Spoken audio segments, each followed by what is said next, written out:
As always, thanks to Wizards of the Coast for sending me this free preview deck to share with you all.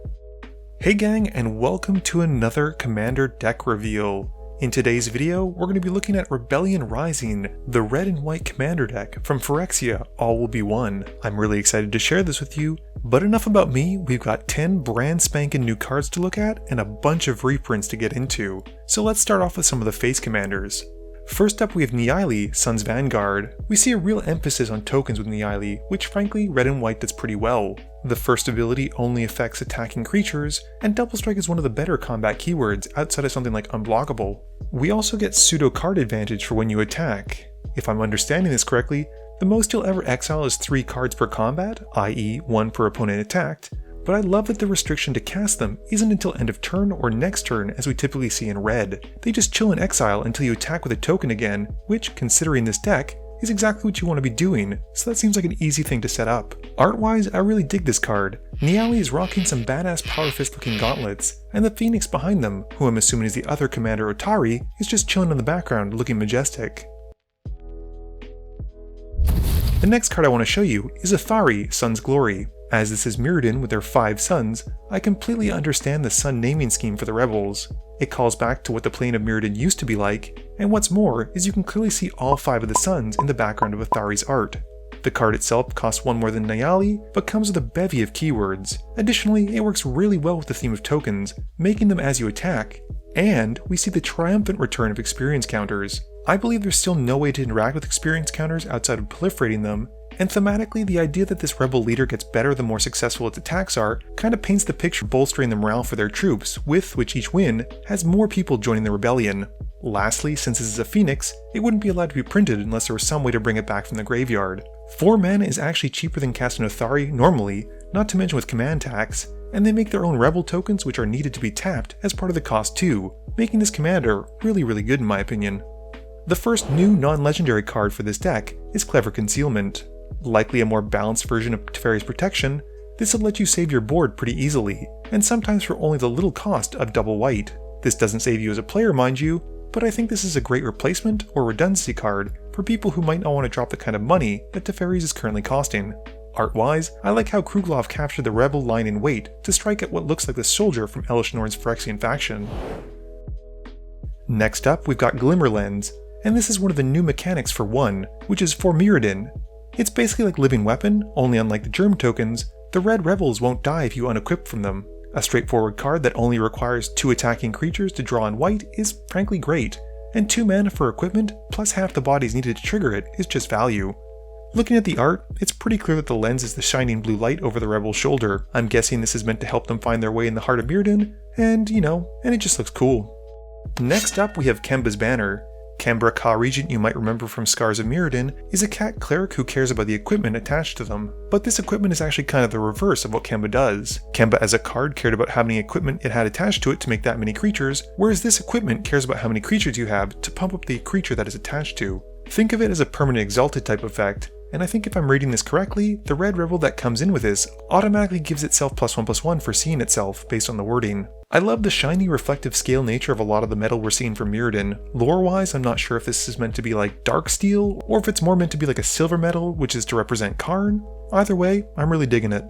Staff of the Storyteller. More artifacts in white, which makes perfect sense this is a Boros deck. I'm assuming based on the art that this is Thrun's staff, as he's the only troll left on Mirrodin, if his Mirrodin Besieged card is to be believed.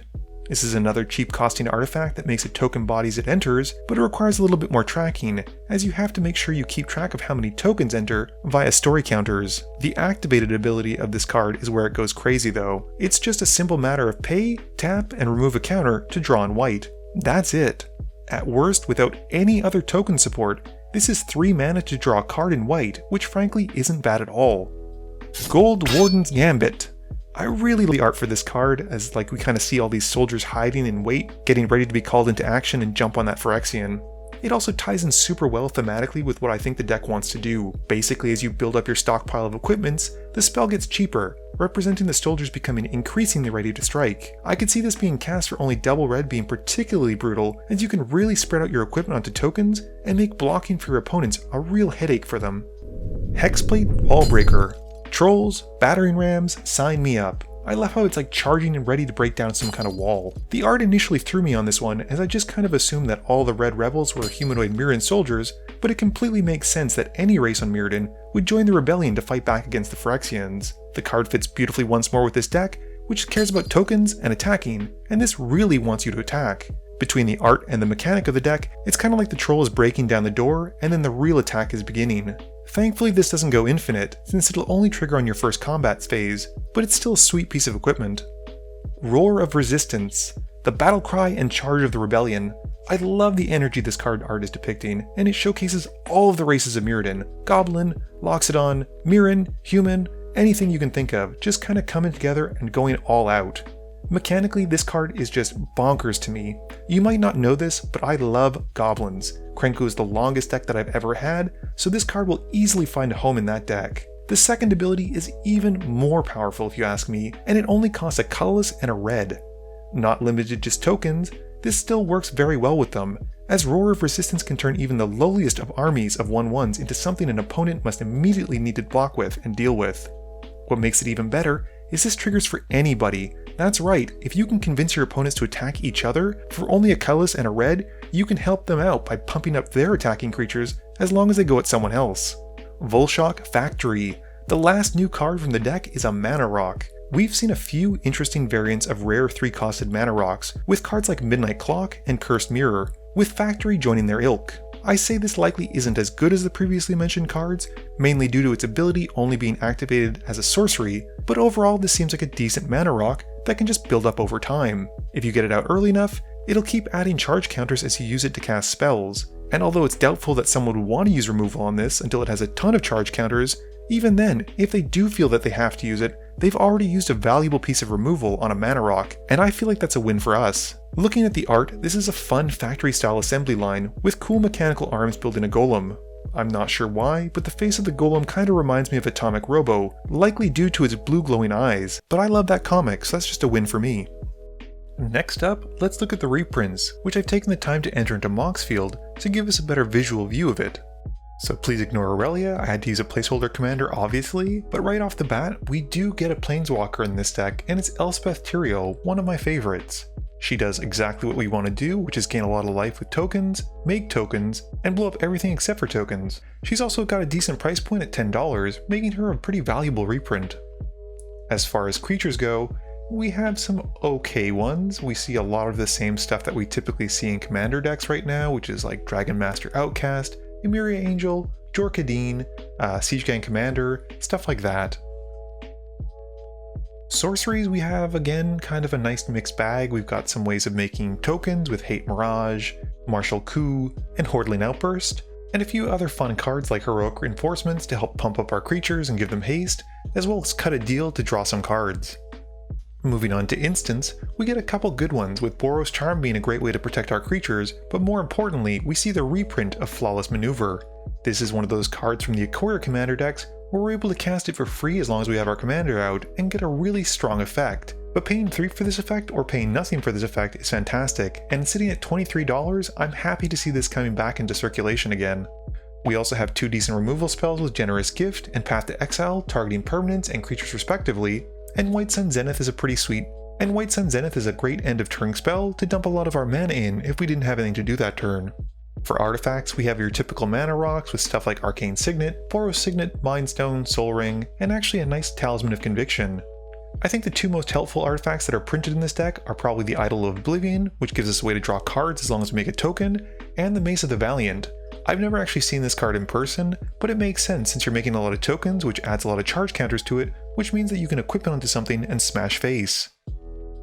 Enchantment wise, I don't think we could call this a token deck without Intangible Virtue, and Feldar Retreat is actually really good as a way to pump up our creatures. It's not as good as Cathar's Crusade.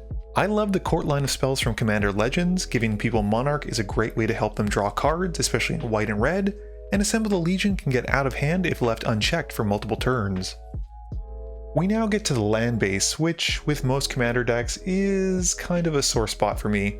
I like the Castle editions. Ardenvale creates tokens, and Castle Empress helps pump up those tokens, but I really wish we could see something other than Temple of Triumph. Other than that, Carekeep makes tokens, Slayer's Stronghold helps pump creatures and give them vigilance, Passive Ancestry works I guess kinda well with Nyali, but there's 38 lands which feels like a lot. And that is it for Rebellion Rising, the red and white aka Boros commander deck.